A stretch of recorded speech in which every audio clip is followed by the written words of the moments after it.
നമസ്തേ. കുറെ കാലത്തെ ഇടവേളയ്ക്ക് ശേഷം ഓണമൊക്കെ കഴിഞ്ഞ് വീണ്ടും പഠനകാര്യങ്ങളിലേക്ക് ശ്രദ്ധിക്കേണ്ട സമയമായിരിക്കുകയാണ്. നമ്മൾ ആദ്യത്തെ 2 യാത്രകളെ കുറിച്ച് ചർച്ച ചെയ്തു. ഞാൻ എൻ്റെ വീഡിയോ അയച്ചു തന്നിരുന്നു. യൂട്യൂബിൽ ഞാനത് പരിശോധിച്ചപ്പോൾ വളരെ ചുരുക്കം പേര് മാത്രമേ ആ വീഡിയോ പൂർണ്ണമായിട്ട് കണ്ടിട്ടുള്ളൂ. കുറേ പേര് ജസ്റ്റ് കയറിയിട്ട് പോയിട്ടുണ്ട്. അപ്പോൾ കൃത്യമായി എനിക്കത് മനസ്സിലാക്കാൻ കഴിഞ്ഞു. ചിലർ 3-4 മിനിറ്റ് കണ്ടിട്ടുണ്ട്, അതിനുശേഷം അത് കണ്ടിട്ടേ ഇല്ല. അങ്ങനെ ആയാൽ നമുക്ക് ഈ പരീക്ഷയ്ക്ക് പ്രിപ്പയർ ചെയ്യുന്നതിന് ബുദ്ധിമുട്ടാവും. അപ്പോൾ ആ ക്വസ്റ്റ്യൻ ആൻസറുകൾ, അതിൽ പറയുന്ന ക്വസ്റ്റ്യൻ ആൻസറുകൾ കൃത്യമായി എഴുതി സൂക്ഷിക്കുന്ന ഒരവസ്ഥ ഉണ്ടാവണം.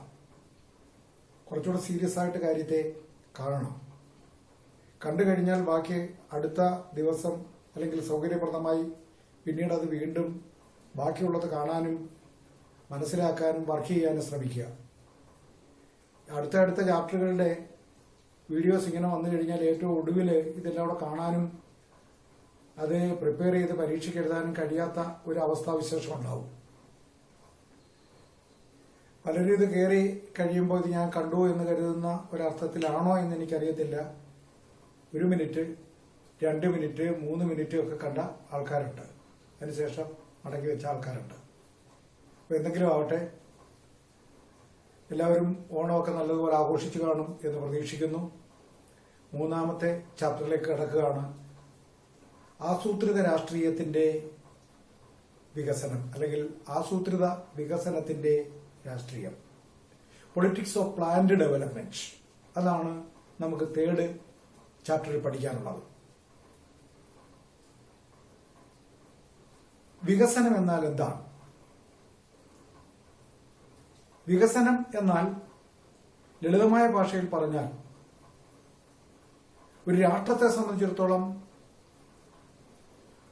ആ രാഷ്ട്രത്തിന്റെ നാനാവിധമായ ഏതെങ്കിലും ഒരു പ്രത്യേക മേഖലയിൽ മാത്രം ഒതുങ്ങി നിൽക്കുന്ന വളർച്ചയല്ല, നാനാവിധമായ സമസ്ത മേഖലകളിലുമുള്ള പുരോഗതിയെയാണ്, വളർച്ചയെയാണ് വികസനം എന്നതുകൊണ്ട് അർത്ഥമാക്കുന്നത്. ഏതെങ്കിലും ഒരു പ്രത്യേക മേഖലയിൽ മാത്രം വികസനം ഉണ്ടാകുമ്പോൾ, അതിനെ വളർച്ച ഉണ്ടാകുമ്പോൾ നമ്മളെ അതിനെ വികസനം എന്ന പൊതുപേരിൽ വിളിക്കാറില്ല. വികസനം എന്നതുകൊണ്ട് പ്രധാനമായിട്ടും നമ്മുടെ രാജ്യം അർത്ഥമാക്കിയത് സാമ്പത്തിക വളർച്ചയും സാമൂഹിക സാമ്പത്തിക നീതിയുമാണ്.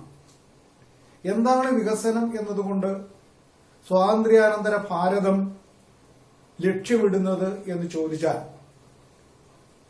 നമ്മുടെ രാജ്യത്തിന്റെ സാമ്പത്തിക വളർച്ചയും സാമൂഹിക സാമ്പത്തികമായ നീതിയുമാണ് നമ്മൾ വികസനം കൊണ്ട് ലക്ഷ്യമിടുന്നത്. ഒന്ന്, സാമ്പത്തിക വളർച്ചയ്ക്കൊപ്പം സാമൂഹികവും സാമ്പത്തികവുമായ നീതിയാണ് നമ്മൾ ലക്ഷ്യമിടുന്നത്. 2, വേറൊരു ചർച്ചയുണ്ടായി ഇതിനെക്കുറിച്ച്. ഈ വിഷയത്തിൽ, അതായത് ഒരു രാജ്യത്തിന്റെ സാമ്പത്തിക വളർച്ചയിലും സാമൂഹിക സാമ്പത്തിക നീതിയിലും ഒരു ഗവൺമെന്റിന് എന്ത് പങ്ക് വഹിക്കാൻ കഴിയും? ഒരു ഗവൺമെന്റിന് സുപ്രധാനമായ പങ്ക് വഹിക്കണം. അതിൽ എത്രമാത്രം റോള് ഗവൺമെന്റിനുണ്ടാവണം? ഒരു രാജ്യത്തിന്റെ സാമ്പത്തിക വികസനത്തിൽ ഗവൺമെന്റിന്റെ പങ്ക് എന്തായിരിക്കണം? എത്രമാത്രം പങ്ക് ഉണ്ടായിരിക്കണം? ധാരാളം ചർച്ചകളുണ്ടായി അതിനെക്കുറിച്ച്. സ്വാതന്ത്ര്യാനന്തരം ആസൂത്രണത്തിൽ അധിഷ്ഠിതമായ ഒരു വികസനമാണ് നമ്മൾ സ്വാതന്ത്ര്യാനന്തരം സ്വീകരിച്ചത്. ആ ആസൂത്രണത്തിൽ അധിഷ്ഠിതമായ വികസനം കേന്ദ്രീകൃതമായിരിക്കണമോ വികേന്ദ്രീകൃതമായിരിക്കണമോ? അതും അഭിപ്രായ ഭിന്നതയുണ്ടാക്കിയ ഒരു വസ്തുതയാണ്. രാജ്യത്ത് സാമ്പത്തിക ആസൂത്രണം നടപ്പിലാക്കുമ്പോൾ സാമ്പത്തിക സാമൂഹിക നീതി ഉറപ്പാക്കാൻ വേണ്ടി സാമ്പത്തിക ആസൂത്രണം നടപ്പിലാക്കുമ്പോൾ അത് കേന്ദ്രീകൃതമായിരിക്കണമോ വികേന്ദ്രീകൃതമായിരിക്കണമോ? അഭിപ്രായ ഭിന്നതകൾ ഏറെ ഉണ്ടായി. വ്യവസായങ്ങൾ രാഷ്ട്രത്തിന്റെ നേരിട്ടുള്ള നിയന്ത്രണത്തിന് കീഴിൽ അല്ലെങ്കിൽ രാഷ്ട്രത്തിന്റെ ഉടമസ്ഥതയിൽ രൂപീകരിക്കണമോ? മറ്റൊരു അഭിപ്രായം. അതോ സ്വകാര്യ മേഖലയിൽ വേണോ? അങ്ങനെ വ്യത്യസ്ത അഭിപ്രായങ്ങൾ വികസനത്തെക്കുറിച്ചും ആസൂത്രണത്തെക്കുറിച്ചും സ്വാതന്ത്ര്യാനന്തരം നമ്മുടെ രാജ്യത്ത് വളർന്നു വരികയുണ്ടായി. ഇപ്പൊ വികസനം എന്നാൽ ഒരു വ്യവസായിയെ സംബന്ധിച്ചിടത്തോളം കൂടുതൽ വ്യവസായങ്ങൾ വരിക എന്നുള്ളതാണ്. പലർക്കും പല അഭിപ്രായമാണ് വികസനത്തെക്കുറിച്ച്. ഒരു വ്യവസായിയോട് ചോദിച്ചാൽ അയാൾ പറയുന്നത് കൂടുതൽ വ്യവസായങ്ങൾ ഉണ്ടാവുക, വ്യാവസായിക മേഖലയുടെ വളർച്ച എന്നതാണ് പറയുക. എന്നാൽ ഒരു ഗ്രാമീണനെ സംബന്ധിച്ച്, ഒരു കർഷകനെ സംബന്ധിച്ചിടത്തോളം വികസനം എന്ന് പറയുന്നത് വ്യവസായിയുടെ അഭിപ്രായവുമായി പൊരുത്തപ്പെടുന്നതല്ല. കാരണം വികസനത്തിന്റെ പേരിൽ കുടിയൊഴിപ്പിക്കപ്പെടുന്ന ഗ്രാമീണന് ജീവിത സാഹചര്യങ്ങൾ ഇല്ലാതാകുന്ന ഒരവസ്ഥയാണ് വ്യവസായിയുടെ കാഴ്ചപ്പാടിലെ വികസനം. പിറന്ന മണ്ണും കൃഷിഭൂമിയും നഷ്ടപ്പെടുന്ന, താമസ സ്ഥലവും നഷ്ടപ്പെടുന്ന ഒരവസ്ഥയാണ് ഗ്രാമീണനെ സംബന്ധിച്ചിടത്തോളം വ്യവസായിയുടെ വികസന കാഴ്ചപ്പാട്. അപ്പോ വികസനത്തെക്കുറിച്ച് പറയുമ്പോൾ നല്ലൊരു ശതമാനവും, നമ്മുടെ രാജ്യത്തെ തന്നെ കേസെടുത്ത് പരിശോധിച്ചു, നല്ലൊരു ശതമാനവും പാശ്ചാത്യ മാതൃകയാണ് വേണമെന്ന് ചിന്തിക്കുന്നതും അഭിപ്രായപ്പെടുന്നതും. പാശ്ചാത്യ രീതിയിലുള്ള വ്യാവസായിക വികസനം ഭൂരിഭാഗത്തിന്റെ അഭിപ്രായം അതാണ്. അപ്പൊ പാശ്ചാത്യ രീതിയിലുള്ള വികസനം എന്ന് പറയുമ്പോൾ, പാശ്ചാത്യ മാതൃകയിലുള്ള വികസനം എന്ന് പറയുമ്പോൾ വ്യവസായത്തിന് കൂടുതൽ ഊന്നൽ നൽകിക്കൊണ്ടുള്ള വികസനമാണ്. അതിന്റെ അടിസ്ഥാനത്തിൽ ലോകരാഷ്ട്രങ്ങളെ തന്നെ മൂന്നായി തരംതിരിക്കുന്ന ഒരവസ്ഥ പോലും ഉണ്ടായി. വികസിത രാജ്യങ്ങളെന്നും വികസ്വര രാജ്യങ്ങളെന്നും അവികസിത രാജ്യങ്ങളെന്നും. വികസനത്തെക്കുറിച്ചുള്ള കാഴ്ചപ്പാടിന്റെ അടിസ്ഥാനത്തിലുള്ള വിഭജനമാണ്. സ്വാതന്ത്ര്യാനന്തര ഭാരതത്തിൽ രണ്ട് വികസന മാതൃകകളാണ് നമ്മുടെ മുൻപാകെ ഉണ്ടായിരുന്നത്. വികസനം എന്നതിനെക്കുറിച്ച് നമുക്ക് രണ്ട് കാഴ്ചപ്പാടുകളാണ് ഉണ്ടായിരുന്നത്. നമ്മുടെ മുന്നിൽ രണ്ട് മാതൃകകൾ ഉണ്ടായിരുന്നു. ഏത് പാത അതിൽ സ്വീകരിക്കണം? ഒന്ന് മുതലാളിത്ത മാതൃക, അതായത് അമേരിക്കയെ പോലെയും പാശ്ചാത്യ യൂറോപ്യൻ രാജ്യങ്ങളെ പോലെയുമുള്ള മുതലാളിത്ത മാതൃക സ്വീകരിക്കണമോ, അതോ സോവിയറ്റ് യൂണിയനെ പോലെയും മറ്റ് കമ്മ്യൂണിസ്റ്റ് രാജ്യങ്ങളെ പോലെയുമുള്ള സോഷ്യലിസ്റ്റ് മാതൃക സ്വീകരിക്കണമോ എന്നതും വ്യത്യസ്തമായ അഭിപ്രായ ഗതികളായിരുന്നു ഇവിടെ നിലനിന്നത്. രണ്ട് മാതൃകകൾ സ്വാതന്ത്ര്യാനന്തര ഭാരതത്തിൽ നമുക്ക് വ്യവസായ രൂപവൽക്കരണത്തെക്കുറിച്ച് ഉണ്ടായിരുന്നു. വ്യവസായ രൂപവൽക്കരണത്തെക്കുറിച്ചും ആസൂത്രണത്തെക്കുറിച്ചും നമ്മുടെ രാജ്യത്ത് രണ്ട് തരത്തിലുള്ള മാതൃകകൾ. അതിലൊന്ന് മുതലാളിത്ത മാതൃക സ്വീകരിക്കണമോ അമേരിക്കയും പാശ്ചാത്യ യൂറോപ്യൻ രാജ്യങ്ങളെയും പോലെ. രണ്ടാമത്തെ ഓപ്ഷൻ സോവിയറ്റ് യൂണിയനെയും മറ്റിതര കമ്മ്യൂണിസ്റ്റ് കിഴക്കൻ യൂറോപ്യൻ രാജ്യങ്ങളിലെ കമ്മ്യൂണിസ്റ്റ് രാജ്യങ്ങളെയും പോലെ ഉള്ള സോഷ്യലിസ്റ്റ് മാതൃക സ്വീകരിക്കണമോ എന്നതും ആയിരുന്നു. ഇത് സ്വകാര്യ ഉടമസ്ഥതയും പൊതു ഉടമസ്ഥതയും തമ്മിലുള്ള ഒരു അഭിപ്രായ ഭിന്നതയ്ക്ക് തന്നെ, അതെന്ന് വെച്ചാൽ രണ്ടു വിഭാഗത്തെയും പിന്തുണയ്ക്കുന്ന, രണ്ടു വിഭാഗത്തെയും സപ്പോർട്ട് ചെയ്യുന്ന അഭിപ്രായ ഗതികൾ നമ്മുടെ രാജ്യത്ത് വളർന്നു വന്ന ഒരവസ്ഥ ഉണ്ടായി. നമുക്കറിയാം, ഈ ഒരു സാഹചര്യത്തിൽ ഉദാഹരണത്തിന് നമ്മുടെ രാജ്യത്ത് സോഷ്യലിസ്റ്റ് മാതൃകയെ കൂടുതലായി പിന്തുണച്ചത് ഇന്ത്യൻ കമ്മ്യൂണിസ്റ്റ് പാർട്ടിയും സോഷ്യലിസ്റ്റ് പാർട്ടിയും പണ്ഡിറ്റ് ജവഹർലാൽ നെഹ്റുവും ഒക്കെ സോഷ്യലിസ്റ്റ് മാതൃകയെ ഒരു പരിധിവരെ പിന്തുണച്ചവരാണ്. അപ്പൊ അതിനെതിരെ ശക്തമായ അഭിപ്രായ ഗതികൾ ഉണ്ടായപ്പോ നമ്മൾ സ്വീകരിച്ചത് ഇതിന് രണ്ടിനും മധ്യയുള്ള ഒരു രീതിയാണ്. എക്കണോമിക്സിലൊക്കെ നിങ്ങൾ കേട്ട് കാണും, മിശ്ര സമ്പദ് വ്യവസ്ഥ അഥവാ മിക്സഡ് ഇക്കോണമി. കുറെ പൊതുമേഖലയിലും കുറെ സ്വകാര്യ മേഖലയിലും രണ്ടു മേഖലയ്ക്കും പ്രാധാന്യം കൊടുത്തുകൊണ്ടുള്ള ഒരു മിക്സഡ് ഇക്കോണമി അല്ലെങ്കിൽ മിശ്ര സമ്പദ് വ്യവസ്ഥയാണ് നമ്മൾ സ്വീകരിച്ചത്. നമ്മൾ മുതലാളിത്ത വ്യവസ്ഥ പൂർണ്ണമായും സ്വീകരിച്ചില്ല, സോഷ്യലിസ്റ്റ് വ്യവസ്ഥ പൂർണ്ണമായും സ്വീകരിച്ചില്ല. പക്ഷേ സോഷ്യലിസ്റ്റ് സമ്പ്രദായത്തിന്റെ ഒരു രീതി നമ്മൾ സ്വീകരിച്ചു. അതാണ് ആസൂത്രണം അഥവാ പ്ലാനിങ് എന്ന് പറയുന്നത്. സോഷ്യലിസ്റ്റ് മാതൃക നമ്മൾ ഇക്കാര്യത്തിൽ സ്വീകരിച്ചു. ആ സോഷ്യലിസ്റ്റ് മാതൃക സ്വീകരിച്ചപ്പോ എന്താണ് പ്ലാനിങ്ങിൽ നമ്മൾ സോഷ്യലിസ്റ്റ് മാതൃക സ്വീകരിച്ചത്. എന്താണ് പ്ലാനിങ് എന്ന് പറഞ്ഞാൽ, ആസൂത്രണം എന്ന് പറഞ്ഞു കഴിഞ്ഞാൽ എന്താ? നിശ്ചിതമായ ചില വികസന ലക്ഷ്യങ്ങൾ നേടിയെടുക്കുന്നതിന് വേണ്ടി അല്ലെങ്കിൽ സാക്ഷാത്കരിക്കുന്നതിന് വേണ്ടിയിട്ടുള്ള രൂപരേഖ തയ്യാറാക്കി സമയബന്ധിതമായി നടപ്പിലാക്കുന്നതിനെയാണ് പ്ലാനിങ് എന്ന് പറയുന്നത്. പ്ലാനിങ് അഥവാ ആസൂത്രണം എന്ന് പറഞ്ഞു കഴിഞ്ഞാൽ നിശ്ചിതമായ ചില വികസന ലക്ഷ്യങ്ങൾ സാക്ഷാത്കരിക്കുന്നതിന് വേണ്ടി, അത് കാർഷിക മേഖലയിലാകാം, വ്യാവസായിക മേഖലയിലാകാം, വിദ്യാഭ്യാസ മേഖലയിലാവാം, വ്യാപാര മേഖലയിലാവാം, അങ്ങനെ ഏതു മേഖലയിലുമാകാം, നിശ്ചിതമായ ചില വികസന ലക്ഷ്യങ്ങൾ സാക്ഷാത്കരിക്കുന്നതിന് വേണ്ടിയുള്ള രൂപരേഖ തയ്യാറാക്കി സമയബന്ധിതമായി നടപ്പിലാക്കുന്നതിനെയാണ് പ്ലാനിംഗ് അഥവാ ആസൂത്രണം എന്ന് വിളിക്കുന്നത്. നമ്മൾ മുൻകൂട്ടി തീരുമാനിച്ചുറപ്പിക്കുന്ന നിശ്ചിതമായ ചില വികസന ലക്ഷ്യങ്ങൾ നേടിയെടുക്കുന്നതിന് വേണ്ടി അല്ലെങ്കിൽ സാക്ഷാത്കരിക്കുന്നതിന് വേണ്ടിയുള്ള രൂപരേഖ തയ്യാറാക്കി സമയബന്ധിതമായി നടപ്പിലാക്കുന്നതിനെയാണ് ആസൂത്രണം അഥവാ പ്ലാനിങ് എന്ന് പറയുന്നത്. ഇന്ത്യയുടെ സാമ്പത്തിക വളർച്ച അല്ലെങ്കിൽ സാമ്പത്തിക വികസനം സ്വാതന്ത്ര്യാനന്തര ഭാരതത്തിലെ ഗവൺമെന്റിന്റെ ഒരു പ്രധാനപ്പെട്ട ലക്ഷ്യമായിരുന്നു. ആ സാമ്പത്തിക വികസനത്തിന് നമുക്ക് ഏറ്റവും അനുയോജ്യമായ പാത സാമ്പത്തിക ആസൂത്രണമാണ് എന്ന് മനസ്സിലാക്കിക്കൊണ്ട് ഭരണാധികാരികൾ സാമ്പത്തിക ആസൂത്രണം എന്ന പാത തെരഞ്ഞെടുക്കുകയുണ്ടായി. എന്തുകൊണ്ട് സാമ്പത്തിക ആസൂത്രണം എന്ന പാത നമ്മൾ തെരഞ്ഞെടുത്തു? പരീക്ഷയ്ക്ക് ചോദിക്കാം. സ്വാതന്ത്ര്യാനന്തര ഭാരതത്തിൽ സാമ്പത്തിക ആസൂത്രണം എന്ന നയമാണ് നമ്മൾ സ്വീകരിച്ചത്. എന്തുകൊണ്ട് സാമ്പത്തിക ആസൂത്രണം എന്ന നയം സ്വീകരിച്ചു എന്ന് ചോദിച്ചാൽ അതിന് ഉപോദ്ബലകമായ, അതിന് കാരണമായ രണ്ട് ഘടകങ്ങളുണ്ട്. ഒന്ന് അന്തർദേശീയമായ ഘടകങ്ങൾ, മറ്റൊന്ന് ദേശീയമായ ഘടകങ്ങൾ. ദേശീയവും അന്തർദേശീയവുമായ ഘടകങ്ങൾ ഈ സാമ്പത്തിക ആസൂത്രണം എന്ന പാത സാമ്പത്തിക വികസനത്തിനു വേണ്ടി നമ്മൾ തിരഞ്ഞെടുക്കുന്നതിന് സ്വാധീനിച്ചിട്ടുണ്ട്. അന്തർദേശീയ ഘടകങ്ങൾ എന്തൊക്കെയെന്ന് ചോദിച്ചാൽ 1930കളിൽ ലോകമെമ്പാടും അനുഭവപ്പെട്ട സാമ്പത്തിക മാന്ദ്യത്തിന്റെ പാഠങ്ങൾ. 1930കളില് ലോകമെമ്പാടും നമുക്കറിയാം, ഒന്നാം ലോകമഹായുദ്ധത്തിനും രണ്ടാം ലോകമഹായുദ്ധത്തിനും ഇടയിലുള്ള കാലയളവ്. 1930കളിൽ ലോകമെമ്പാടും ഒരു വലിയ സാമ്പത്തിക മാന്ദ്യമുണ്ടായി.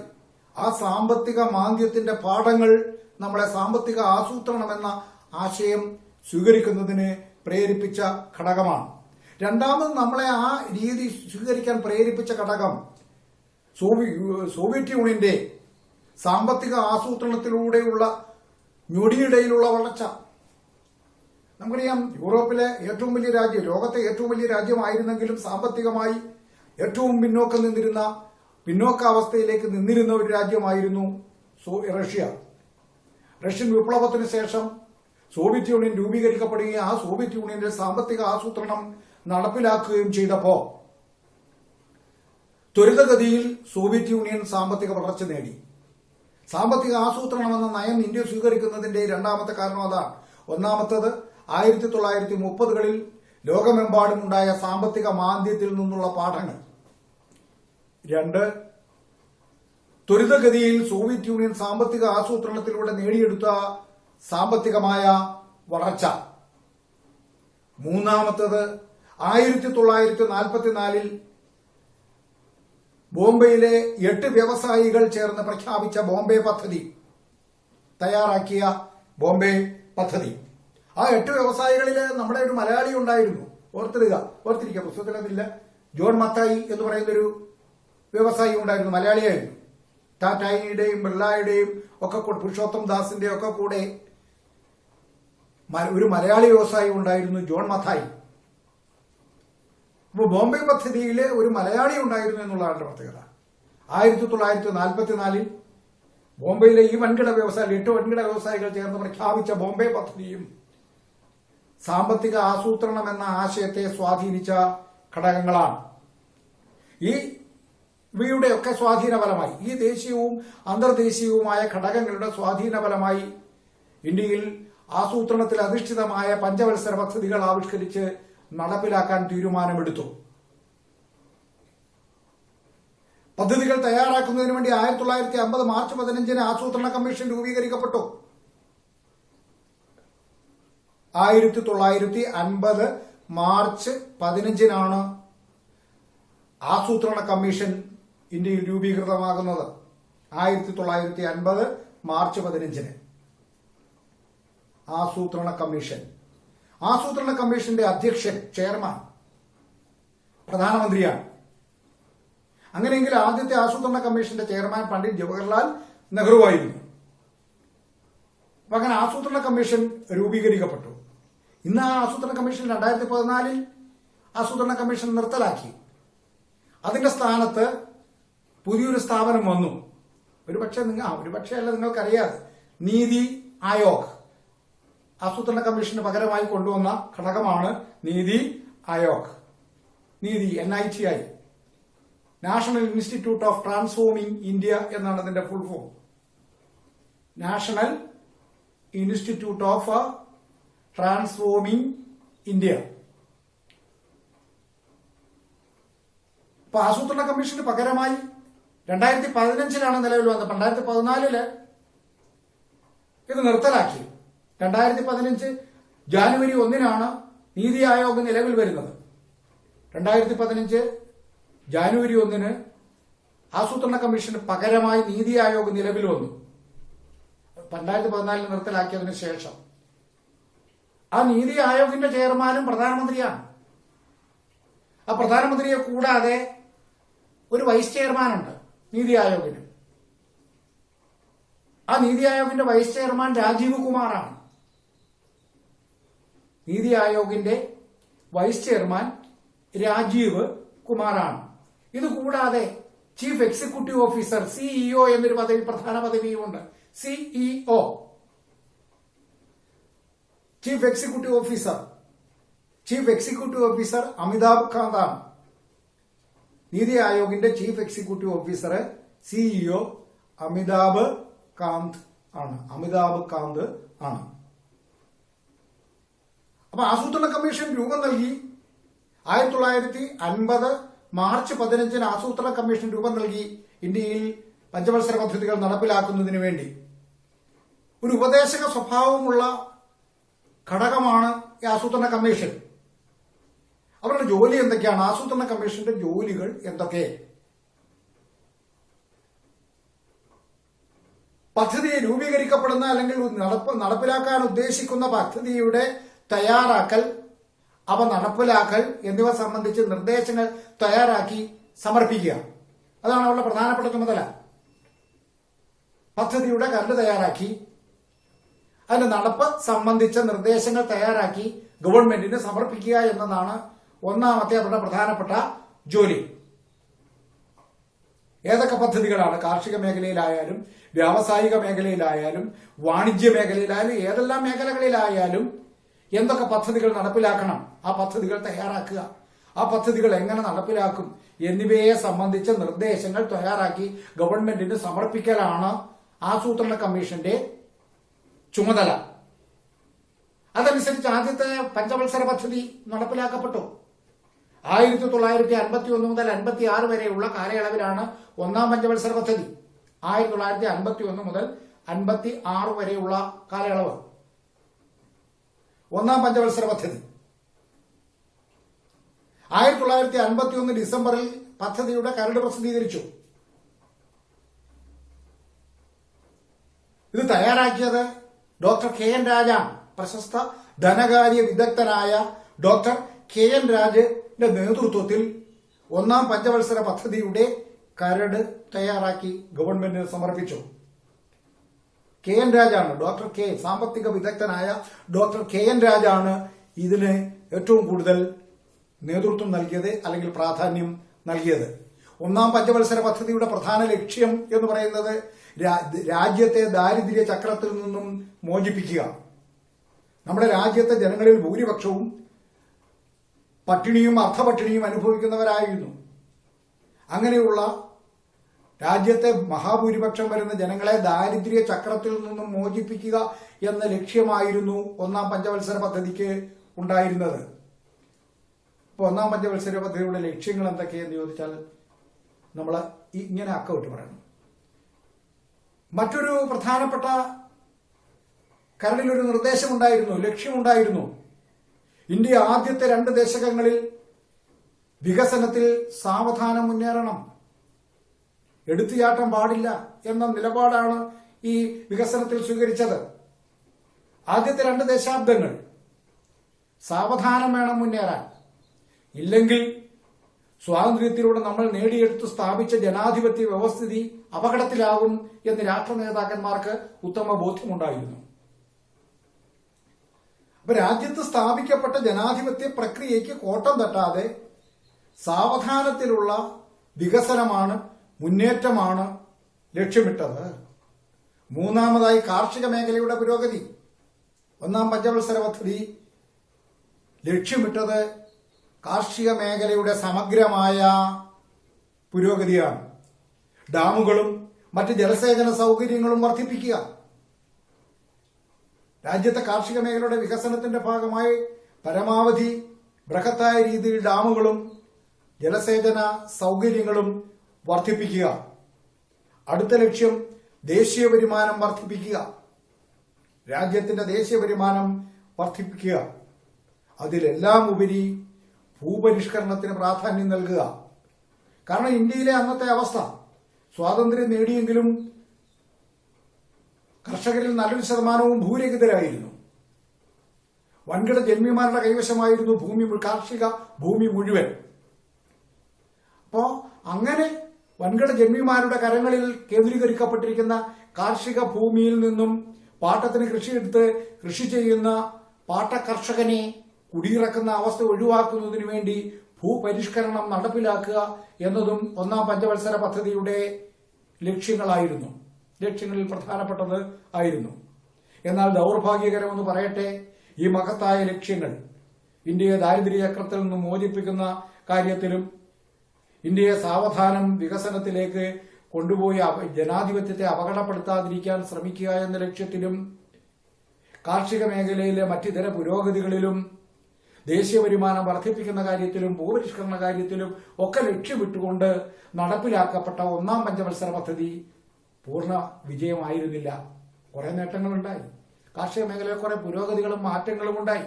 പക്ഷേ ഉദ്ദേശിച്ച പൂർണ്ണമായ ലക്ഷ്യത്തിലേക്ക് എത്തിച്ചേരാൻ, അല്ലെങ്കിൽ അതിന്റെ നല്ലൊരു ഭാഗം ലക്ഷ്യത്തിലേക്ക് എത്തിച്ചേരുന്നതിൽ ഒന്നാം പഞ്ചവത്സര പദ്ധതി ഒരർത്ഥത്തിൽ പരാജയമായിരുന്നു, പൂർണ്ണ വിജയം ആയിരുന്നില്ല.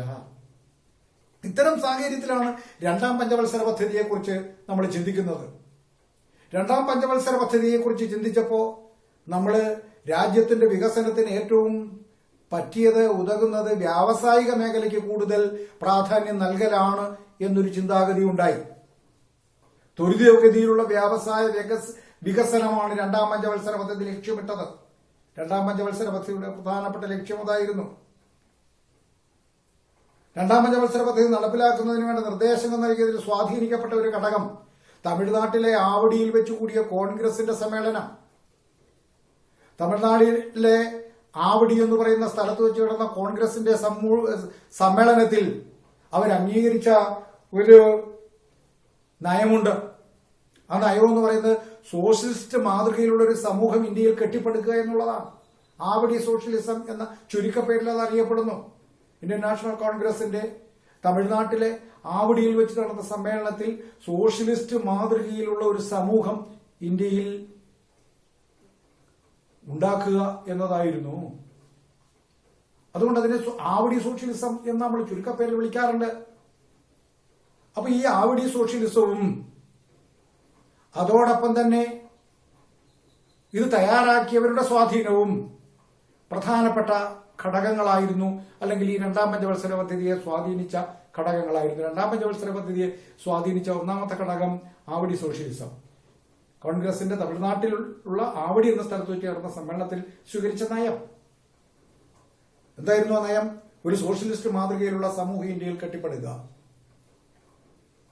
ഈ പഞ്ചവത്സര പദ്ധതിക്ക്, രണ്ടാം പഞ്ചവത്സര പദ്ധതിക്ക് രൂപരേഖ തയ്യാറാക്കിയത് PC മഹലനോബിസ് ആയിരുന്നു. രണ്ടാം പഞ്ചവത്സര പദ്ധതിയുടെ രൂപരേഖ തയ്യാറാക്കിയത്, ഒന്നാം പഞ്ചവത്സര പദ്ധതിയുടേത് ഡോക്ടർ KN രാജ ആയിരുന്നു. PC മഹലനോബിസ് ആയിരുന്നു രണ്ടാം പഞ്ചവത്സര പദ്ധതിയുടെ കരട് തയ്യാറാക്കിയത്. അതിന്റെ ലക്ഷ്യങ്ങൾ എന്തായിരുന്നു? സാധ്യമായ എല്ലാ മേഖലകളിലും ത്വരിതഗതിയിലുള്ള പുരോഗതി. ആദ്യത്തെ ഒരു നിലപാടങ്ങ് മാറ്റി. രണ്ട് ദശാബ്ദങ്ങളിൽ സാവധാനം മുന്നേറണമെന്നുള്ളത് മാറ്റി സാധ്യമായ വേഗത്തിൽ എല്ലാ മേഖലകളിലും ത്വരിതഗതിയിലുള്ള പുരോഗതി എന്നതായിരുന്നു രണ്ടാം പഞ്ചവത്സര പദ്ധതിയുടെ പ്രധാനപ്പെട്ട ലക്ഷ്യം. അതിലുപരി ഒന്നാം പഞ്ചവത്സര പദ്ധതി കാർഷിക മേഖലയുടെ വികസനത്തിന് പ്രാധാന്യം കൊടുത്തെങ്കിൽ രണ്ടാം പഞ്ചവത്സര പദ്ധതി വ്യവസായ മേഖലയുടെ പ്രാധാന്യം എടുത്തുകാട്ടുന്നതാണ്.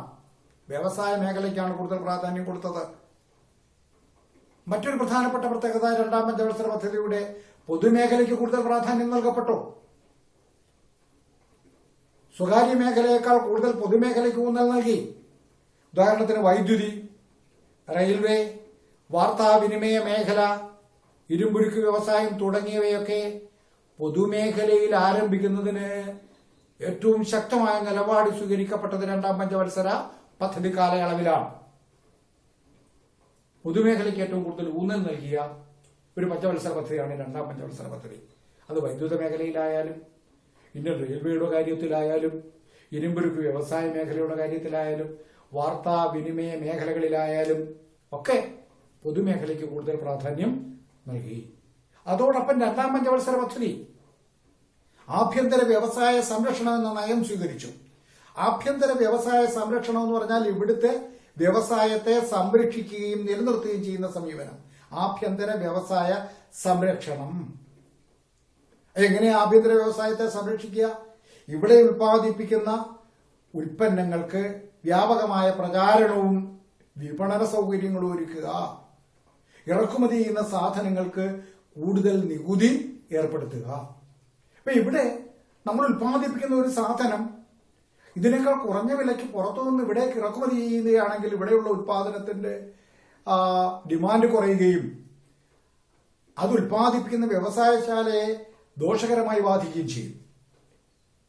ആ ഒരവസ്ഥയ്ക്ക് മാറ്റം ഉണ്ടാക്കുന്നതിന് വേണ്ടി ഇറക്കുമതിയുടെ മേൽ വലിയ നിയന്ത്രണങ്ങളും വലിയ നികുതിയും ഒക്കെ ഏർപ്പെടുത്തിക്കൊണ്ട് ആഭ്യന്തര വ്യവസായത്തെ സംരക്ഷിക്കുന്ന സമീപനമാണ് രണ്ടാം പഞ്ചവത്സര പദ്ധതിയിൽ സ്വീകരിക്കപ്പെട്ടത്. രണ്ടാം പഞ്ചവത്സര പദ്ധതിയുടെ ലക്ഷ്യങ്ങൾ, നയങ്ങൾ. എങ്കിലും ഒരുപാട് പരിമിതികൾ ഉണ്ടായിരുന്നു. വ്യാവസായിക മേഖലയിൽ ത്വരിതഗതിയിലുള്ള പുരോഗതിയാണ്, ഒരു കുതിച്ചുചാട്ടമാണ് നമ്മൾ ഉദ്ദേശിച്ചതെങ്കിലും ഇന്ത്യയെ സംബന്ധിച്ചുള്ള അന്ന് ധാരാളം പരിമിതികൾ വ്യാവസായിക പുരോഗതിക്കുണ്ടായിരുന്നു. ഒന്ന് സാങ്കേതിക, എന്തൊക്കെ പരിമിതികളായിരുന്നു? സാങ്കേതികമായ പിന്നോക്കാവസ്ഥ. രാജ്യം സാങ്കേതികമായി അല്പം പോലും വളർന്നിട്ടുണ്ടായിരുന്നില്ല. സാങ്കേതികമായി വളരെ പിന്നോക്കാവസ്ഥയിൽ നിൽക്കുന്ന ഒരു രാജ്യമായിരുന്നു ഇന്ത്യ. അതുകൊണ്ട് തന്നെ ആഗോള വിപണിയിൽ നിന്നും ഉയർന്ന വിലയ്ക്ക് സാങ്കേതിക വിദ്യ വാങ്ങേണ്ടി വന്ന രാജ്യമാണ് ഇന്ത്യ. അപ്പൊ അതൊരു വലിയ തിരിച്ചടിയായിരുന്നു വ്യവസായ വികസനത്തിന്. വ്യവസായ വികസനത്തിന്റെ ഒരു പരിമിതിയായിരുന്നു അത്, സാങ്കേതിക മേഖലയിലെ പിന്നോക്കാവസ്ഥ. മറ്റു രാജ്യങ്ങളെ ആശ്രയിക്കേണ്ടി വന്നു. ആഗോള വിപണിയിൽ നിന്ന് ഉയർന്ന വിലയ്ക്ക് സാങ്കേതിക വിദ്യ വിലയ്ക്ക് വാങ്ങിക്കേണ്ടി വന്നത് മൂലം വിലപ്പെട്ട വിദേശ വിനിമയം നമുക്ക് നഷ്ടപ്പെട്ടു. അതിനുവേണ്ടി വൻതുക മാറ്റിവെക്കേണ്ടതായിട്ട് വന്നു. കൃഷിയേക്കാൾ കൂടുതൽ നിക്ഷേപം വ്യവസായ മേഖലയ്ക്ക് മുടക്കിയത് മൂലം കാർഷിക മേഖലയിൽ തിരിച്ചടികൾ നേരിട്ടു. രണ്ടാം പഞ്ചവത്സര പദ്ധതിയിൽ വ്യവസായത്തിന് കൂടുതൽ നിക്ഷേപം നടത്തിയപ്പോ കാർഷിക മേഖലയെ വേണ്ടത്ര പരിഗണിക്കാൻ കഴിയാതെ വന്നത് മൂലം കാർഷിക മേഖലയിൽ വലിയ തിരിച്ചടി ഉണ്ടാവുകയും അത് ഭക്ഷ്യപ്രതിസന്ധി സൃഷ്ടിക്കുകയും ചെയ്തു. നമുക്കറിയാം, രണ്ട് മേഖലയ്ക്ക് ഒരുപോലെ പരിഗണന നൽകുന്നത് അന്നത്തെ സാഹചര്യത്തിൽ ഇന്ത്യയെ സംബന്ധിച്ചിടത്തോളം ബുദ്ധിമുട്ടേറിയ ഒരു കാര്യമായിരുന്നു. അങ്ങനെ രണ്ടാം പഞ്ചവത്സര പദ്ധതിയും ഉദ്ദേശിച്ച ലക്ഷ്യത്തിലേക്ക് എത്തിച്ചേർന്നില്ല എന്ന് പറയുന്നതായിരിക്കും ശരി. തുടർന്നു വന്ന പഞ്ചവത്സര പദ്ധതികളെല്ലാം തന്നെ രണ്ടാം പഞ്ചവത്സര പദ്ധതിയുടെ അതേ നയസമീപനത്തോടു കൂടി ഉള്ളതായിരുന്നു. അതിന്റെ ഒരു കണ്ടിന്യൂഷൻ ആയിരുന്നു, അതിന്റെ ഒരു തുടർച്ചയായിരുന്നു. ഒരുപാട് വിമർശനങ്ങളുണ്ടായി നമ്മുടെ പഞ്ചവത്സര പദ്ധതികളെ കുറിച്ച്. കൂടുതൽ നഗര ചായ്വ് പ്രകടിപ്പിക്കുന്നതായിരുന്നു ഈ പദ്ധതികളാകെ. ഗ്രാമീണരെ വേണ്ടത്ര പരിഗണിച്ചില്ല എന്നുള്ളത് ഒരു പോരായ്മയായിരുന്നു. അതിന് ഉദാഹരണമാണ് കൃഷിയേക്കാൾ കൂടുതൽ പ്രാധാന്യം വ്യവസായ മേഖലയ്ക്ക് നൽകപ്പെട്ടത്. കാർഷിക മേഖലയേക്കാൾ കൂടുതൽ പ്രാധാന്യം വ്യവസായ മേഖലയ്ക്ക് നൽകിയത്. അപ്പൊ അങ്ങനെ ഒരുപാട് പ്രശ്നങ്ങളുണ്ടായി. ഇത് അടിസ്ഥാനപരമായ ചില വിവാദങ്ങൾ നമ്മുടെ സമൂഹത്തിലുണ്ടായി, ഇന്ത്യൻ സമൂഹത്തിലുണ്ടായി. അടിസ്ഥാനപരമായ പല വിവാദങ്ങൾക്കും കാരണമായി. പ്രധാനമായിട്ടും രണ്ട് തരത്തിലുള്ള വിവാദങ്ങൾ, രണ്ട് തർക്കങ്ങളാണ്. ഒന്ന് കൃഷി വ്യവസായത്തിനെതിരെ, മറ്റൊന്ന് സ്വകാര്യ മേഖല പൊതുമേഖലയ്ക്കെതിരെ. കൃഷിയെ അനുകൂലിച്ചവരുണ്ട്, വ്യവസായത്തെ അനുകൂലിച്ചവരുണ്ട്. കൃഷിയെ അനുകൂലിച്ചവര് വ്യവസായ മേഖലയിലെ അമിത നിക്ഷേപത്തിനെതിരായിരുന്നു. വ്യവസായത്തെ അനുകൂലിച്ചവര് കാർഷിക മേഖലയിലെ കൂടുതൽ നിക്ഷേപത്തിനെതിരായിരുന്നു. പൊതുമേഖലയെ സപ്പോർട്ട് ചെയ്തവർ സ്വകാര്യ മേഖലയെ തള്ളിപ്പറഞ്ഞു. സ്വകാര്യ മേഖലയെ സപ്പോർട്ട് ചെയ്തവർ പൊതുമേഖലയെ തള്ളിപ്പറഞ്ഞു. അതായത് അഗ്രികൾച്ചർ സെക്ടറും ഇൻഡസ്ട്രിയൽ സെക്ടറും തമ്മിൽ ഭിന്നത, പബ്ലിക് സെക്ടറും പ്രൈവറ്റ് സെക്ടറും തമ്മിൽ ഭിന്നത, അഭിപ്രായ ഭിന്നത. കാർഷിക മേഖലയും വ്യവസായ മേഖലയെയും സപ്പോർട്ട് ചെയ്തുകൊണ്ട് വന്നവരിൽ ഏറ്റവും പ്രധാനിയായിരുന്നു കാർഷിക മേഖലയെ സപ്പോർട്ട് ചെയ്ത JC കുമരപ്പ. ഗാന്ധിയൻ സാമ്പത്തിക വിദഗ്ധനായിരുന്നു. ഗാന്ധി പറഞ്ഞത് എന്താ? ഇന്ത്യയുടെ ആത്മാവ് കുടികൊള്ളുന്നത് ഗ്രാമങ്ങളിലാണ്. അതുകൊണ്ട് തന്നെ ഗ്രാമീണ വ്യവസായങ്ങളെയും കൃഷിയും പരിപോഷിപ്പിക്കുന്ന കൈത്തൊഴിലിനെയും പരിപോഷിപ്പിക്കുന്ന സമീപനമായിരിക്കണം ഇന്ത്യൻ സമ്പദ് വ്യവസ്ഥയുടെ വളർച്ചയ്ക്ക് അനിവാര്യമെന്ന് മഹാത്മാഗാന്ധി അഭിപ്രായപ്പെട്ടു. ആ ഗാന്ധിയൻ സാമ്പത്തിക വിദഗ്ധനായിരുന്നു JC കുമരപ്പ. അദ്ദേഹം ഗ്രാമീണ വ്യവസായത്തിന് ഊന്നൽ നൽകി ഒരു ബദൽ രേഖ മുന്നോട്ട് വെച്ചു. വൻകിട വ്യവസായങ്ങളെ തള്ളിക്കളഞ്ഞുകൊണ്ട്, വൻകിട വ്യവസായങ്ങളിലൂടെ വ്യവസായവൽക്കരണം നടത്തുന്നതിനെ തള്ളിക്കളഞ്ഞുകൊണ്ട് ഗ്രാമീണ വ്യവസായത്തിന് ഊന്നൽ നൽകുന്ന ഒരു ബദൽ രേഖ മുന്നോട്ട് വെച്ചു. കൃഷിയെയും കൃഷി അധിഷ്ഠിത വ്യവസായങ്ങളെയും പ്രോത്സാഹിപ്പിക്കുന്ന ഒരു ബദൽ രേഖ മുന്നോട്ട് വെച്ചു. അത് കാർഷിക മേഖലയെ സപ്പോർട്ട് ചെയ്തുകൊണ്ട് ആയിരുന്നു. അതുപോലെ തന്നെ കോൺഗ്രസ് നേതാവായിരുന്ന ചൌധരി ചരൺ സിംഗ്, പിന്നീട് അദ്ദേഹം കോൺഗ്രസിൽ നിന്ന് പോയി ഭാരതീയ ലോക്ദൾ സ്ഥാപിച്ചു. ചൌധരി ചരൺ സിംഗ് കൃഷിയെ ആസൂത്രണത്തിന്റെ കേന്ദ്രസ്ഥാനത്ത് പ്രതിഷ്ഠിക്കണമെന്ന് ആവശ്യപ്പെട്ടു. കാർഷിക മേഖലയ്ക്ക് വേണ്ടി ശക്തമായ നിലപാട് സ്വീകരിച്ചയാളാണ് ചൌധരി ചരൺ സിംഗ്. കോൺഗ്രസിനോടുള്ള അഭിപ്രായ ഭിന്നത മൂലം അദ്ദേഹം കോൺഗ്രസ് വിട്ട് ഭാരതീയ ലോക്ദൾ എന്ന രാഷ്ട്രീയ പ്രസ്ഥാനം രൂപീകരിക്കുകയുണ്ടായി.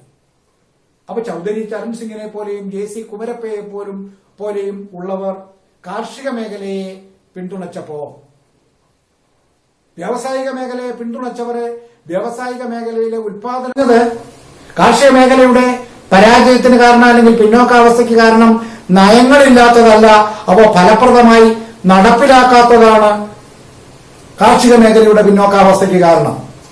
വ്യവസായത്തെ കുറ്റം പറഞ്ഞിട്ട് കാര്യമില്ല. കാർഷിക മേഖലയുടെ വികസനത്തിന് ആവശ്യമായ നയങ്ങളുണ്ട് ഗവൺമെന്റിന്, പക്ഷെ അത് ഫലപ്രദമായി നടപ്പിലാക്കാത്തതാണ് കാർഷിക മേഖലയുടെ പിന്നോക്കാവസ്ഥയ്ക്ക് കാരണമെന്ന് വ്യവസായ മേഖലയെ സപ്പോർട്ട് ചെയ്തവരെ പിന്തുണച്ചവര് അഭിപ്രായപ്പെട്ടു. ഇനി രണ്ടാമതൊരു ഭിന്നത ഉണ്ടായത് സ്വകാര്യ മേഖല വേണോ പൊതുമേഖല വേണോ? സ്വകാര്യ മേഖലയെ പിന്തുണയ്ക്കണോ പൊതുമേഖലയെ പിന്തുണയ്ക്കണോ? ഈ അഭിപ്രായ ഭിന്നത രൂക്ഷമായതുകൊണ്ടാണല്ലോ നമ്മൾ സമ്പദ് മേഖലയിൽ മിക്സഡ് ഇക്കോണമി സ്വീകരിച്ചത്, മിശ്ര സമ്പദ് വ്യവസ്ഥ, രണ്ടിനെയും തള്ളാതെയുള്ള ഒരു സമ്പദ് വ്യവസ്ഥയെ നമ്മൾ സ്വീകരിച്ചത്. കൃഷി, വ്യാപാരം, വ്യവസായം എന്നിവ കൂടുതലായി സ്വകാര്യ മേഖലയ്ക്ക് നൽകുന്ന സമീപനമാണ് നമ്മൾ സ്വീകരിച്ചത്. കൃഷി, വ്യാപാരം, വ്യവസായം എന്നിവ കൂടുതലായി സ്വകാര്യ മേഖലയ്ക്ക് നൽകി. എന്നാൽ അതേസമയം തന്നെ വൻകിട വ്യവസായങ്ങള്, വ്യവസായ വികസനത്തിന് ആവശ്യമായ അടിസ്ഥാന സൗകര്യങ്ങൾ എന്നിവയൊക്കെ പൊതുമേഖലയുടെ നിയന്ത്രണത്തിന് കീഴിലാക്കി. അപ്പോൾ വൻകിട വ്യവസായങ്ങളെയും വ്യവസായ വികസനത്തിന് ആവശ്യമായ അടിസ്ഥാന സൗകര്യ വികസനങ്ങളെയും ഒക്കെ ഗവൺമെന്റിന്റെ നിയന്ത്രണത്തിന് കീഴിൽ കൊണ്ടുവരികയും കൃഷി, വ്യാപാരം, വ്യവസായം തുടങ്ങിയ കാര്യങ്ങളിൽ കൂടുതൽ സ്വകാര്യ മേഖല അനുവദിക്കുകയും ചെയ്യുന്ന ഒരു സമീപനമാണ് നമ്മൾ സ്വീകരിച്ചത്. വ്യാപാര മേഖലയെ നിയന്ത്രിക്കുന്ന, കാർഷിക മേഖലയിൽ ഇടപെടുന്ന ഒരു നയമാണ് മിക്സഡ് ഇക്കോണമിയിലൂടെ നമ്മൾ സ്വീകരിച്ചത്. സ്വകാര്യ മേഖല അനുവദിച്ച അതേ സമയത്ത് തന്നെ വ്യാപാര മേഖലയെ നിയന്ത്രിച്ചുകൊണ്ടും കാർഷിക മേഖലയിൽ ഫലപ്രദമായി ഇടപെട്ടുകൊണ്ടും നിയന്ത്രണങ്ങളും ഗവൺമെന്റ് ഏർപ്പെടുത്തി. ഈ മിശ്ര സമ്പദ് വ്യവസ്ഥയെ, ഈ നയത്തെ ശക്തമായി വിമർശിക്കുന്ന ധാരാളം ആൾക്കാർ നമ്മുടെ രാജ്യത്തുണ്ടായി. ഈ രണ്ടു ഭാഗത്തും നിൽക്കുന്ന ഈ സമീപനത്തെ ശക്തമായി വിമർശിക്കുന്ന വിഭാഗമുണ്ടായി. ഒന്നുപോലെ ഇടതുപക്ഷക്കാരും വലതുപക്ഷക്കാരും ഈ നയത്തെ വിമർശിക്കുകയുണ്ടായി. സ്വകാര്യ മേഖലയെ അനുകൂലിച്ചുള്ള വാദം പരിശീലിക്കാം. സ്വകാര്യ മേഖലയെ, ഇന്ത്യയിലെ സാമ്പത്തിക വികസനത്തിന്റെ കാര്യത്തിൽ സ്വകാര്യ മേഖലയെ അനുകൂലിച്ചുള്ള വാദഗതികൾ എന്തൊക്കെ എന്ന് ചോദിച്ചാൽ, അവരെ മുന്നോട്ട് വെച്ച അഭിപ്രായം എന്തൊക്കെയെന്ന് ചോദിച്ചാൽ, ഇന്ത്യയിൽ നടപ്പിലാക്കപ്പെട്ട ആസൂത്രണം സ്വകാര്യ മേഖലയുടെ വളർച്ചയ്ക്ക് ആവശ്യമായ പ്രചോദനമോ ഇടമോ നൽകിയില്ല എന്നുള്ളതാണ് അവരുടെ വിമർശനം. അതായത് ഗവൺമെന്റ് സ്വീകരിച്ച ഈ ആസൂത്രണം എന്ന നയം സ്വകാര്യ മേഖലയുടെ വളർച്ചയ്ക്ക് ഉതകുന്ന തരത്തിലുള്ള പ്രചോദനമോ ഇടമോ നൽകിയില്ല, അവരുടെ ഒരു വിമർശനമാണ്. രണ്ടാമത്തെന്ന് പറയുന്നത്, വലിയ പൊതുമേഖലാ സ്ഥാപനങ്ങൾ സ്വകാര്യ മേഖലയുടെ വളർച്ചയെ തടസ്സപ്പെടുത്തി. വൻകിട പൊതുമേഖലാ സ്ഥാപനങ്ങൾ സ്വകാര്യ മേഖലയുടെ വളർച്ചയെ തടസ്സപ്പെടുത്തി. ഇറക്കുമതിക്ക് മേൽ വൻ നികുതി ഏർപ്പെടുത്തിക്കൊണ്ട് നിയന്ത്രണം ഏർപ്പെടുത്തിയത് വിപണിയിലെ മത്സരത്തിന്റെ അഭാവമില്ലാതെയാക്കി. വിപണിയിലെ മത്സരത്തിന് അഭാവമുണ്ടാക്കി. അതുവഴി സ്വയം വളരുന്നതിനും ഉൽപ്പന്നങ്ങളുടെ ഗുണമേന്മ വർദ്ധിപ്പിച്ച് കുറഞ്ഞ വിലയ്ക്ക് വിൽക്കുന്നതിനുമുള്ള അവസരം നഷ്ടപ്പെടുത്തി ഗവൺമെന്റിന്റെ അമിതമായ ഇടപെടലും നിയന്ത്രണവും. ഇതിലെല്ലാം ഉപരി ഗവൺമെന്റ് നിയന്ത്രണം അഴിമതിക്കും കാര്യക്ഷമത കുറവിനും ഇടയാക്കി. ഇതൊക്കെ വ്യവസായ മേഖലയെ പിന്തുണച്ചവരുടെ വാദഗതികളായിരുന്നു. എന്നാൽ പൊതുമേഖലയെ അനുകൂലിക്കുന്നവരുടെ വാദഗതികൾ അല്ലെങ്കിൽ അവരുടെ വിമർശനങ്ങൾ ഗവൺമെന്റ് പൊതുമേഖലയ്ക്ക് കൂടുതൽ പ്രാധാന്യം നൽകിയില്ല. പൊതുവിദ്യാഭ്യാസ സംരക്ഷണത്തിനും ആരോഗ്യ സംരക്ഷണത്തിനും വേണ്ട നിക്ഷേപം നടത്താൻ ഗവൺമെന്റ് തയ്യാറായില്ല. നമ്മുടെ രാജ്യത്തിന്റെ സമ്പത്ത് എന്ന് പറയുന്നത് വിദ്യാഭ്യാസമുള്ള, ആരോഗ്യമുള്ള, ഉൽപാദന മേഖലയിൽ പങ്കെടുക്കാൻ പ്രാപ്തിയുള്ള ഒരു ജനതയാണ്. ആ ഉൽപാദന മേഖലയിൽ പങ്കെടുക്കാൻ പ്രാപ്തിയുള്ള ജനതയെ സൃഷ്ടിക്കണമെങ്കിൽ വിദ്യാഭ്യാസത്തിലൂടെയും ആരോഗ്യ സംരക്ഷണത്തിലൂടെയും പരിശീലനത്തിലൂടെയും മാത്രമേ സാധ്യമാകൂ. ഗവൺമെന്റ് ആ മേഖലയിൽ കാര്യമായ നിക്ഷേപം നടത്തിയില്ല എന്നതാണ് പൊതുമേഖലയെ അനുകൂലിക്കുന്നവരുടെ വിമർശനം. മറ്റൊരു വിമർശനം, സ്വകാര്യ മേഖലയ്ക്ക് താല്പര്യമില്ലാതിരുന്ന മേഖലകളിലാണ് പൊതുമേഖല താല്പര്യം കാട്ടിയത്. ലാഭം ഏറെ ഉണ്ടെന്ന് കരുതുന്ന മേഖലകളൊക്കെ സ്വകാര്യ മേഖല കൈയടക്കുകയും ലാഭമില്ലെന്ന് കണ്ട മേഖലകളെ തള്ളിക്കളയുകയും ചെയ്തപ്പോൾ ആ മേഖലകളിലാണ് ഗവൺമെന്റ് താല്പര്യം പ്രകടിപ്പിച്ചത്, പൊതുമേഖല താല്പര്യം പ്രകടിപ്പിച്ചത്. പൊതുമേഖലയെ അവഗണിക്കുന്ന സമീപനമാണ് സ്വീകരിച്ചത്. പൊതുമേഖലയിലുണ്ടായിരുന്ന സ്ഥാപനങ്ങളെ അവഗണിച്ചുകൊണ്ട് സ്വകാര്യ മേഖലയ്ക്ക് ലാഭം കൊയ്യാനുള്ള അവസരം സൃഷ്ടിച്ചു എന്നാണ് പൊതുമേഖലയെ പിന്തുണച്ചവരുടെ മറ്റൊരു വിമർശനം. സ്വകാര്യ മേഖലയെ യഥേഷ്ടം തുറന്നു വിട്ടുകൊണ്ട് പൊതുമേഖലയ്ക്ക് പ്രാധാന്യം കൊടുക്കാതെ സ്വകാര്യ മേഖലയ്ക്ക് യഥേഷ്ടം ലാഭം കൊയ്യാനുള്ള അവസരം സൃഷ്ടിച്ചു എന്നുള്ളതാണ് മറ്റൊരു പ്രധാനപ്പെട്ട വിമർശനം. ദരിദ്രരെ സഹായിക്കുന്നതിന് പകരം ഉയർന്ന വേതനം പറ്റുന്ന മധ്യവർഗക്കാരായ ഉത്തരവാദിത്വമില്ലാത്ത ഒരു വിഭാഗത്തിന്റെ വളർച്ചയെയാണ് ഗവൺമെന്റ് സഹായിച്ചത്. ദാരിദ്ര്യം നിർമ്മാർജ്ജനം ചെയ്യുക എന്നുള്ളതായിരുന്നു ഒന്നാം പഞ്ചവത്സര പദ്ധതിയുടെ പ്രധാനപ്പെട്ട ലക്ഷ്യം. പക്ഷേ ഒരു ഉദ്യോഗസ്ഥ വൃന്ദം, വിദ്യാസമ്പന്നരായ സ്വാധീനശേഷിയുള്ള ഒരു മധ്യവർഗത്തെ ഉന്നതമായ ശമ്പളം കൊടുത്തുകൊണ്ട് സൃഷ്ടിച്ചുകൊണ്ട് ഉത്തരവാദിത്വ ബോധം ഇല്ലാത്തവരായി അവരെ വളർത്തിയെടുക്കാനാണ് ഗവൺമെന്റ് ശ്രമിച്ചത് എന്നതാണ് പൊതുമേഖലയ്ക്ക് പ്രാധാന്യം കൊടുക്കാത്തതിനെ വിമർശിക്കുന്നവര് പറയുന്നത്. ഇതിന്റെയൊക്കെ ഫലമായി രാജ്യത്ത് ദരിദ്രരുടെ എണ്ണം ക്രമാതീതമായി വർദ്ധിച്ചു. ദരിദ്രരുടെ എണ്ണം പരിശോധിക്കുമ്പോൾ മനസ്സിലാക്കാൻ പറ്റും. ശതമാനത്തിൽ കുറവ് വന്നെങ്കിലും ദരിദ്രരുടെ എണ്ണം അനുദിനം വർദ്ധിച്ചു വരുന്ന ഒരു സാഹചര്യമുണ്ടായി. അപ്പൊ ആസൂത്രണത്തിലൂടെ ഇന്ത്യയിൽ നടപ്പിലാക്കിയ വികസന നടപടികളുടെ അനന്തരഫലങ്ങൾ എന്തൊക്കെയാണ് നമ്മൾ ഇനി പരിശോധിക്കുന്നത്. ഗവൺമെന്റ് നടപ്പിലാക്കിയ ആസൂത്രണ നടപടികളിലൂടെ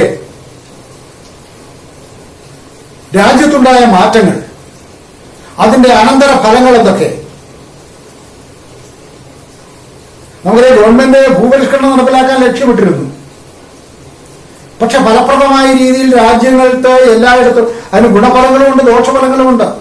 ആസൂത്രണത്തിലൂടെ വികസനം നടപ്പിലാക്കാൻ നമ്മുടെ രാജ്യത്ത് ശ്രമിച്ചതിന് ഗുണഫലങ്ങളും ദോഷഫലങ്ങളും ഉണ്ട്. ഒരു ദോഷഫലമാണ് ഈ ആദ്യം പറയുന്നത്. ഭൂപരിഷ്കരണം നല്ല ലക്ഷ്യമായിരുന്നു, പക്ഷെ രാജ്യത്ത് എല്ലായിടത്തും ഫലപ്രദമായി അത് നടപ്പിലാക്കാൻ കഴിയാത്ത ഒരവസ്ഥയുണ്ടായി, സാഹചര്യം ഉണ്ടായി. ഭൂവുടമകളും വ്യവസായികളുമാണ് നേട്ടങ്ങൾ ഉണ്ടാക്കിയത്. സാധാരണക്കാരായ പട്ടിണി പാവങ്ങളല്ല, മറിച്ച് സാധാരണക്കാരായ കർഷകരല്ല, മറിച്ച് ഭൂവുടമകളും വ്യവസായികളുമാണ് വലിയ നേട്ടങ്ങൾ ഈ ആസൂത്രണത്തിലൂടെയുള്ള വികസനത്തിലൂടെ നേടിയെടുത്തത്.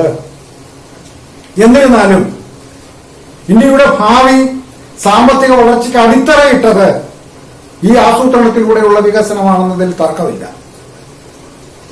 അതായത് 1947 ഇന്ത്യ സ്വാതന്ത്ര്യം പ്രാപിച്ചതിനു ശേഷം നമ്മുടെ രാജ്യത്തിന്റെ വളർച്ചയ്ക്ക് പിൻകാലയളവിൽ ഉതകുന്ന തരത്തിലുള്ള അസ്ഥിവാരമിട്ടത്, അടിത്തറയിട്ടത് ഈ ആസൂത്രണത്തിലൂടെയുള്ള നടപടികളാണ് എന്നതിൽ തർക്കമില്ല. അതൊരു നല്ല ഫലമാണ്. നിരവധി വൻകിട പദ്ധതികൾ നടപ്പിലാക്കിയെന്ന് ഞാൻ പറഞ്ഞു. ജലസേചന വൈദ്യുത പദ്ധതികൾ നടപ്പിലാക്കി, ഉൽപാദന രംഗത്ത് മെച്ചമുണ്ടാക്കുന്നതിന് വേണ്ടി. ഉദാഹരണമാണ് ഹിരാക്കുഡ്. വൻകിട പദ്ധതികളാണ് ഹിരാക്കുഡ്, ഭക്രാനങ്കൽ തുടങ്ങിയവയൊക്കെ. ഹിരാക്കുഡ് പോലെയും ഭക്രാനങ്കൽ പോലെയുമുള്ള വൻകിട ഡാമുകൾ, ഭിലായി ഇരുമ്പുരുക്ക് ശാല, എണ്ണ ശുദ്ധീകരണശാലകൾ, അങ്ങനെ അത്തരത്തിലുള്ള നിരവധി വൻകിട പദ്ധതികൾ നടപ്പിലാക്കി. അതുപോലെ തന്നെ ഗതാഗത രംഗത്ത്, വാർത്താവിനിമയ രംഗത്ത്, അടിസ്ഥാന വികസന രംഗത്ത് ഒക്കെ വലിയ പരിവർത്തനങ്ങളും മാറ്റങ്ങളും ഒക്കെ ഉണ്ടാക്കി എന്നത് ഇതിന്റെ മേന്മയായി നമുക്ക് പറയാം. ആസൂത്രണത്തിൽ അധിഷ്ഠിതമായ വികസന പ്രവർത്തനങ്ങളുടെ അനന്തരഫലങ്ങളുടെ പട്ടികയിൽ പെടുന്ന ഗുണപരമായ ഫലങ്ങളിൽ പെടുന്നവയാണ്. ഭൂപരിഷ്കരണത്തിലൂടെ ലക്ഷ്യമിട്ടത് തുണ്ടുഭൂമികളുടെ ഏകീകരണമായിരുന്നു. ഭൂമി തുണ്ടുതുണ്ടുകളായി വിഭജിക്കപ്പെട്ട് മെച്ചപ്പെട്ട രീതിയിൽ യൂറോപ്പ് ഉൾപ്പെടെയുള്ള പാശ്ചാത്യ രാജ്യങ്ങള് കാർഷിക ഉൽപാദന മേഖലകളിൽ വൻതോതിൽ മുന്നോട്ട് പോയപ്പോ നമ്മുടെ രാജ്യത്ത് പഴഞ്ചൻ കൃഷി സമ്പ്രദായങ്ങളുമായി തുണ്ടുഭൂമികളായി വിഭജിക്കപ്പെട്ട് കിടന്നത് കൂട്ടിയോജിപ്പിച്ച് കാർഷിക മേഖല ഉൽപാദന മേഖലയിൽ വർധനമുണ്ടാക്കുക എന്നൊരു ലക്ഷ്യമുണ്ടായിരുന്നു. ഭൂമിക്ക് പരിധി നിർണ്ണയിക്കുന്ന സമീപനം നഗരങ്ങളിലും ഗ്രാമങ്ങളിലും ഒക്കെ ഭൂമിക്ക് പരിധി നിർണ്ണയിക്കുക എന്നൊരു ലക്ഷ്യമുണ്ടായിരുന്നു ഭൂപരിഷ്കരണത്തിലൂടെ. പാട്ടകൃഷിക്കാർക്ക് കുടികിടപ്പിൽ നിന്ന് നിയമസംരക്ഷണം,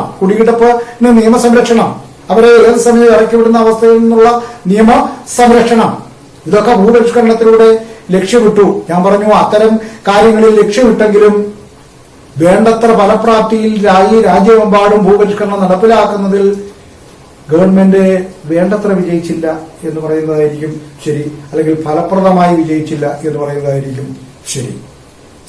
ഈ ഒരു സാഹചര്യത്തിലാണ് പിന്നീട് നമ്മൾ ഹരിത വിപ്ലവം എന്ന ആശയത്തിലേക്ക് പോകുന്നത്. ഗ്രീൻ റെവല്യൂഷൻ, ഹരിത വിപ്ലവം, അഗ്രേറിയൻ റെവല്യൂഷൻ, കാർഷിക വിപ്ലവം. എന്താ കാർഷിക വിപ്ലവം എന്ന് പറയുന്നത്? കാർഷിക മേഖലയിൽ പെട്ടെന്നുണ്ടായ മാറ്റങ്ങളാണ്.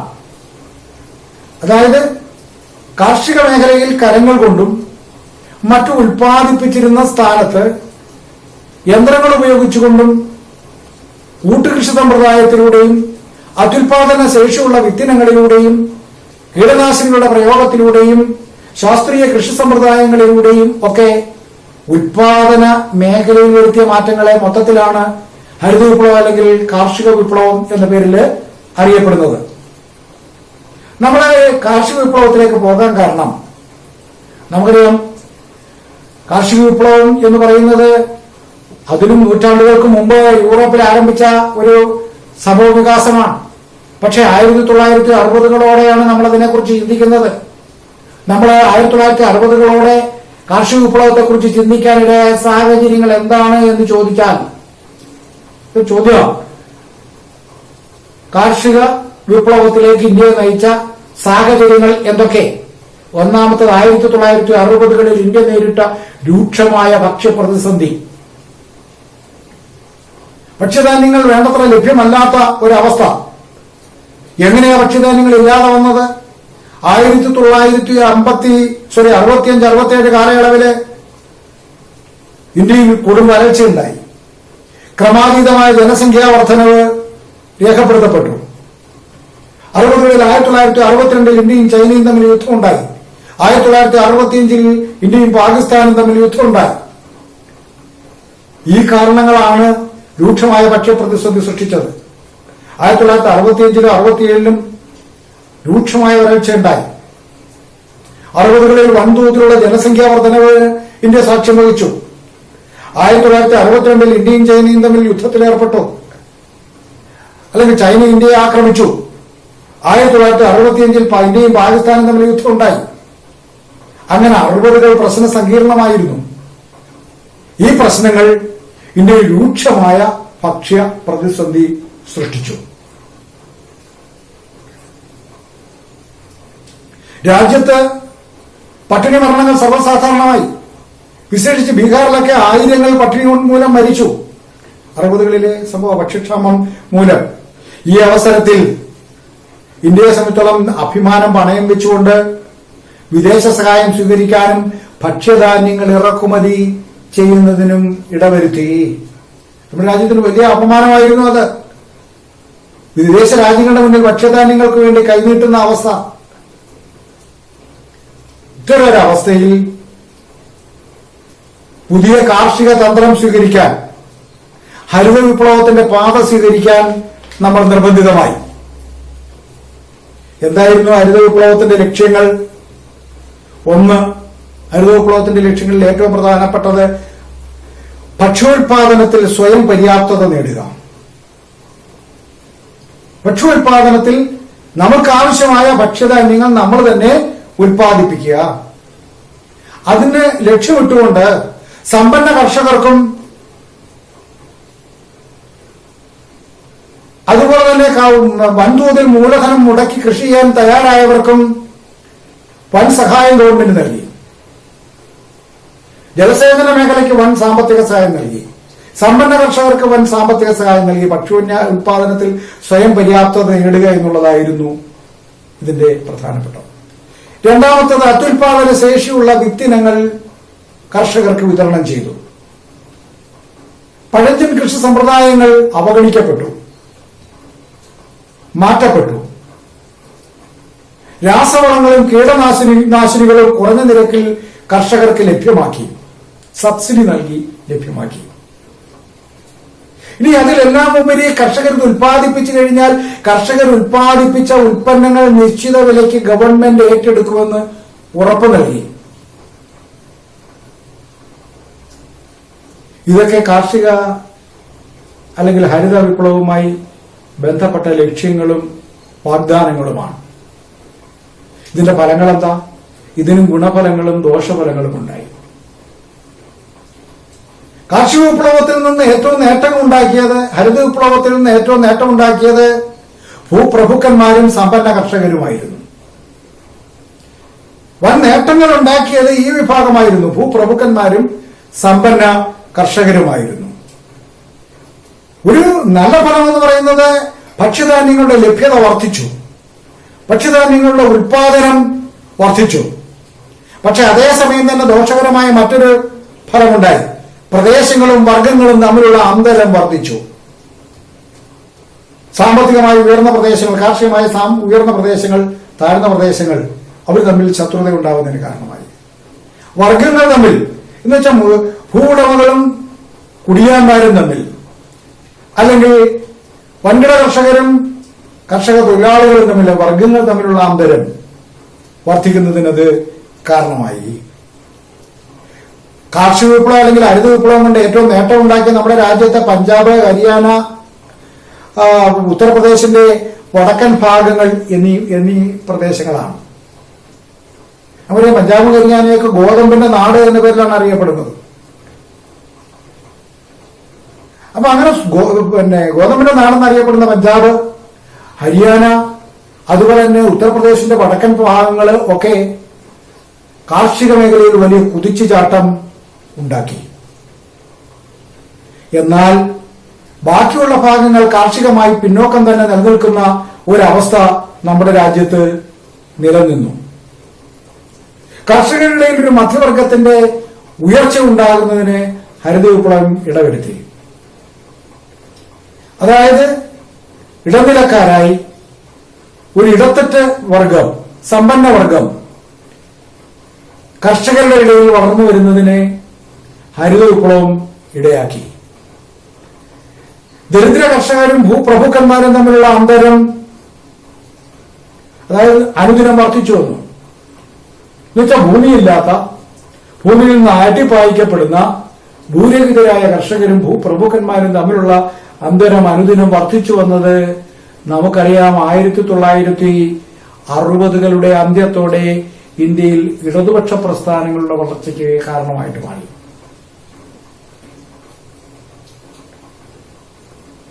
അപ്പൊ അത്തരത്തിലുള്ള നയസമീപനമാണ് സ്വീകരിച്ചത്. എന്നാൽ 1967 ശേഷം കൂടുതൽ സോഷ്യലിസ്റ്റ് നടപടികൾ ഇന്ത്യ ഗവൺമെന്റ് സ്വീകരിച്ചു. അത് സ്വീകരിച്ചതിന്റെ ലക്ഷ്യങ്ങളെക്കുറിച്ച് അടുത്ത ചാപ്റ്ററിൽ നമ്മൾ പഠിക്കും. ഇടതുപക്ഷത്തിന്റെ ശക്തമായ വളർച്ചയെ തടയുക, അതോടൊപ്പം സാധാരണക്കാരിലേക്ക് കൂടുതൽ ഗവൺമെന്റിന്റെ ആനുകൂല്യങ്ങൾ എത്തിക്കുക. ഈ ലക്ഷ്യങ്ങളോടുകൂടി 1967 ശേഷം ഇന്ദിരാഗാന്ധിയുടെ നേതൃത്വത്തിൽ ധാരാളം സാമ്പത്തിക പരിഷ്കാരങ്ങൾ നമ്മുടെ രാജ്യത്ത് നടപ്പിലാക്കപ്പെട്ടു.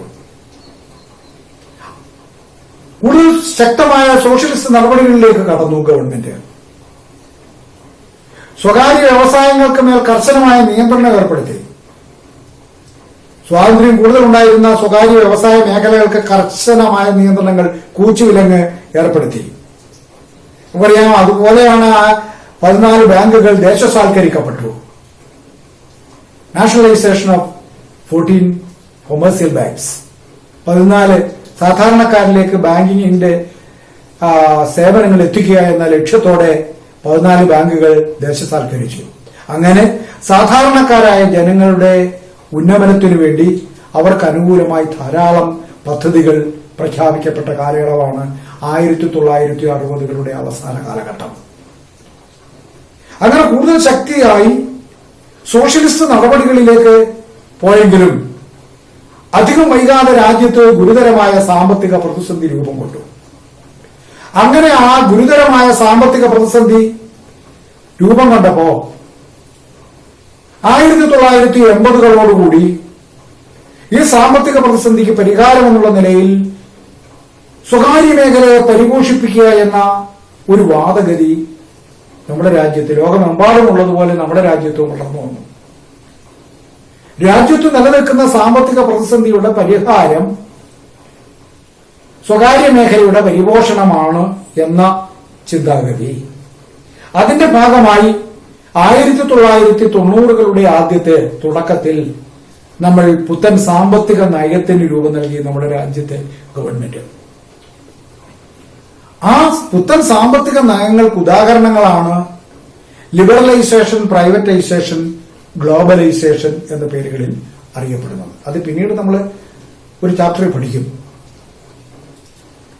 Liberalisation, privatisation, globalisation. ഉദാരവൽക്കരണം, സ്വകാര്യവൽക്കരണം, ആഗോളവൽക്കരണം എന്ന നയത്തിലേക്ക് നമ്മൾ പോയി സോഷ്യലിസ്റ്റ് പാതയിൽ നിന്നുള്ള ശക്തമായ ഒരു വ്യതിചലനം, ഡീവിയേഷൻ നമുക്ക് കാണുവാൻ കഴിയും.